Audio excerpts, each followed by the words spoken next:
Welcome back once again, all of my low carb friends, and for those of you who are here for the first time, welcome. Today I have another very quick, very easy keto cookie recipe for you. Today I am going to show you how to make keto mini sugar cookies that are ready in 6 minutes or less, depending on how your air fryer is.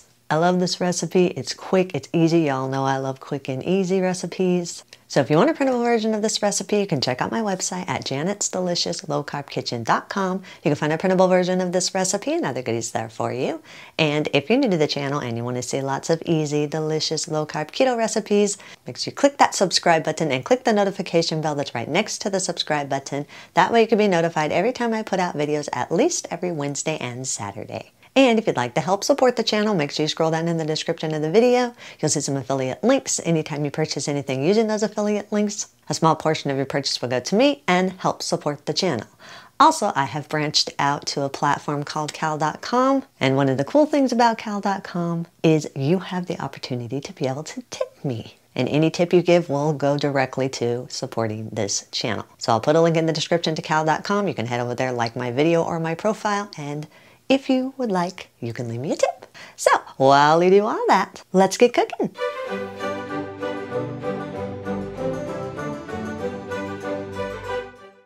Preheat an air fryer to 325 degrees. If you don't have an air fryer, then preheat your oven to 350 degrees and line a large baking sheet. In a large mixer bowl, combine 6 tablespoons of very soft butter. You don't want this melted, but you do want it very soft so it mixes in smoothly. Add 67 grams or around 1/3 cup of the granulated sweetener of your choice. You can adjust this more or less depending on how sweet you want your sugar cookies. Beat on medium-high for about 1 minute or until the butter and the sweetener are creamy. Scrape down the sides of the bowl and push the butter mixture to the center of the bowl. Add 2 large room temperature eggs, make sure they are room temperature so they beat in smoothly, and 1 teaspoon of vanilla extract. You can adjust this more or less depending on how much of a hint of vanilla you want in your cookies. Beat on medium for around 30 seconds or so, or just until everything is fully combined. Once again, if you need to, scrape down the sides of the bowl and push your mixture to the center of the bowl and then set it aside for a minute.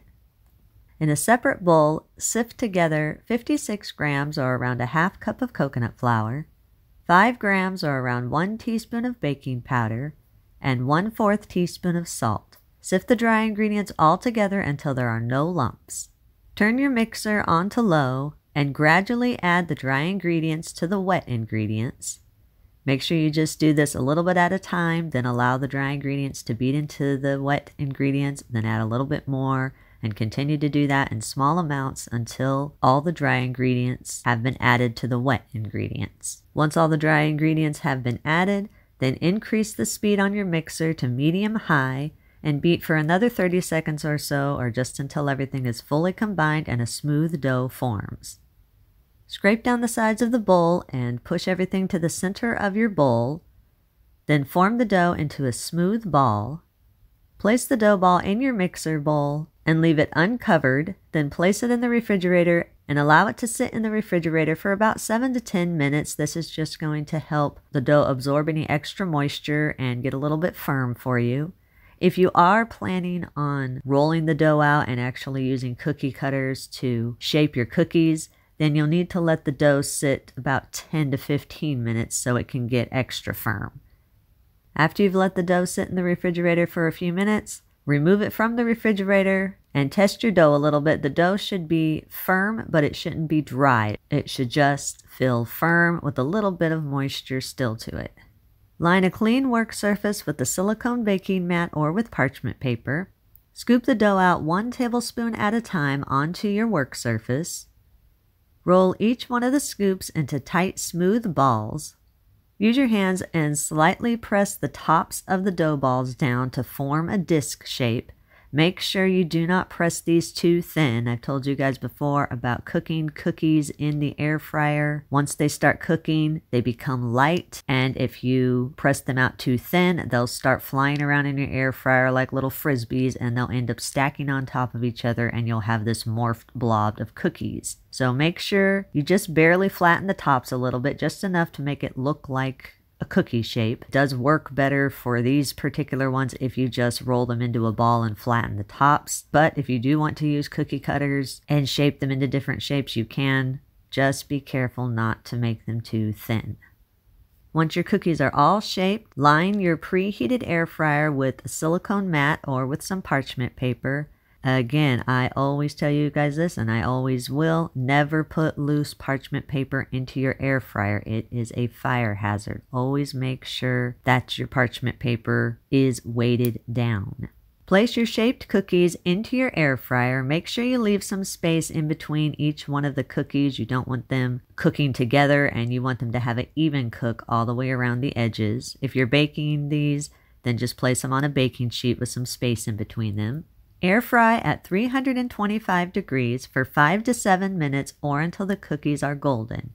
If you're baking these, bake at 350 degrees for 10 to 12 minutes or until the cookies are golden. After the cookies are done cooking, open your air fryer or your oven, whichever one you've used. Allow the cookies to cool in the air fryer or on your baking sheet for about 5 minutes or so they can firm up a little bit and not fall apart when you go to remove them from your fryer or your baking sheets.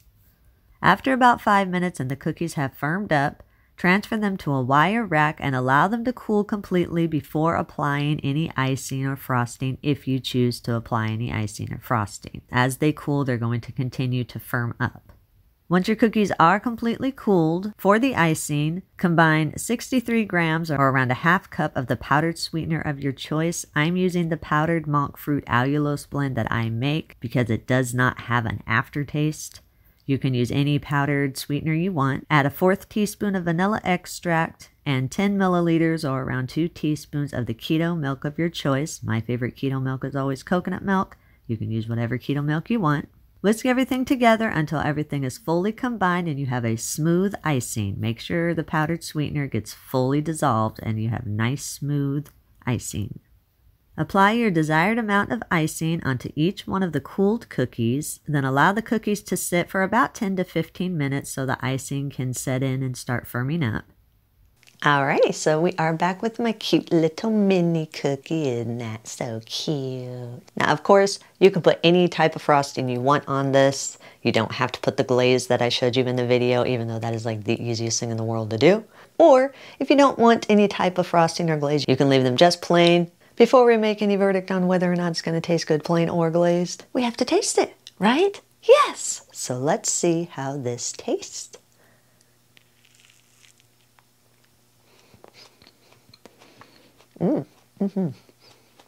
That's really good.